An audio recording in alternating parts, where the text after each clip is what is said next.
Hi everyone, welcome to my channel. My name is Eniola, but you can call me the Global MC. And I want to bring up a new show. It's called Zoom Out. And on Zoom Out, I'm going to be talking about some of the global headlines that are making the round.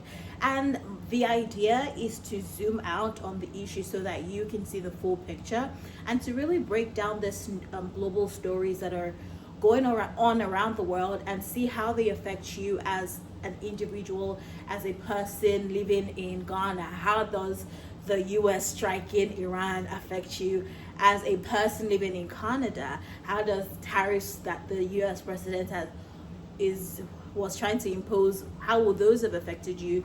So those kinds of issues or those kinds of topics are the things that I want to be talking about, breaking them down and just helping you understand. So how does this really affect me? If this is something that interests you, by all means, click subscribe. Listen to this every day because I plan to be doing this every day. It is currently after 9 p.m. by the time I'm recording this, but I just really wanted to commit to this and start immediately. So obviously we have to talk about the US strikes on Iran and then the almost retaliatory ones that Iran tried to pull on US nuclear facilities in Qatar that were thwarted by the Qatari government. And so all of those things have major effects on your pockets. That's the biggest deal.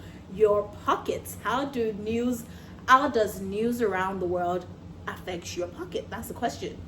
So, for instance, the US deal with Iran and Qatar, that could have had very devastating effects on oil supply for the world because those three countries are major oil, Qatar, and then the oil passes through Iran. Very, very key to oil supply, global oil supply. And if the war had escalated more than it had already, it would have been very bad for our pockets collectively. But thankfully, the US president just this evening announced that they had reached a ceasefire with Israel and Iran. So hopefully, in fact, we're already seeing the prices of oil go down on the market. So I don't think that we have anything to worry about at the moment.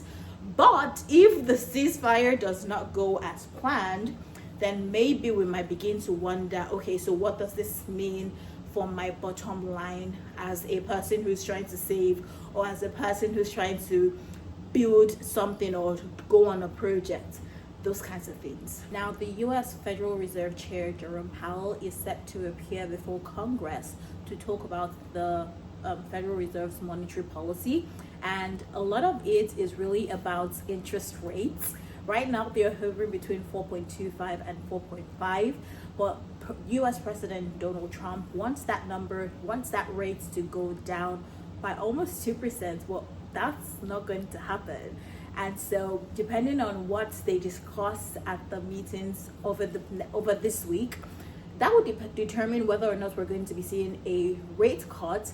And what does that mean for you? Number one thing that comes to mind is, okay, now you're able to find houses or homes that are more affordable in terms of what the mortgage rate is going to be. Because right now, houses are almost 3, 4, 5 times more expensive than they used to be about 2-3 years ago because of the rising of this interest rates that have just stayed where they are.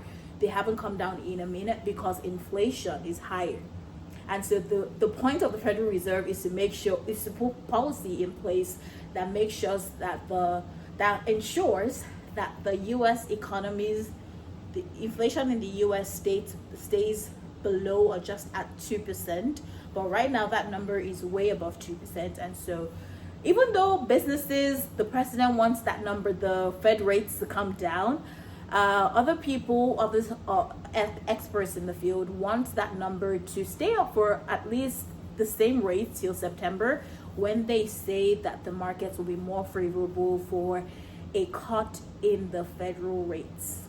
And finally, Burkina Faso recently finalized a contract or an intergovernmental agreement with Russia to provide nuclear energy for not war purposes, but for electricity in the country. So the government in Burkina Faso is trying to diversify the electricity mix as so that they can be able to meet the demand that they're experiencing in their country right now.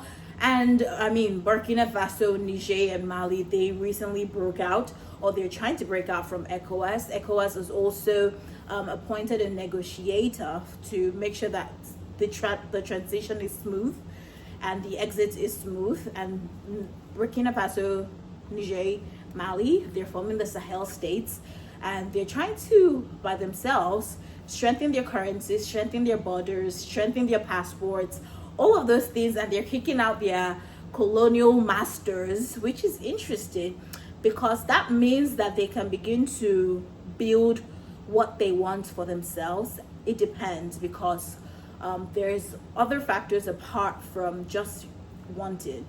So it looks like other international partners are rallying behind this move. So it really, time will tell if this is a good move.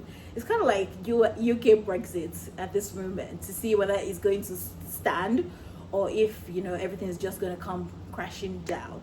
Let me know your thoughts, and thank you for watching this video. I will see you tomorrow. Bye.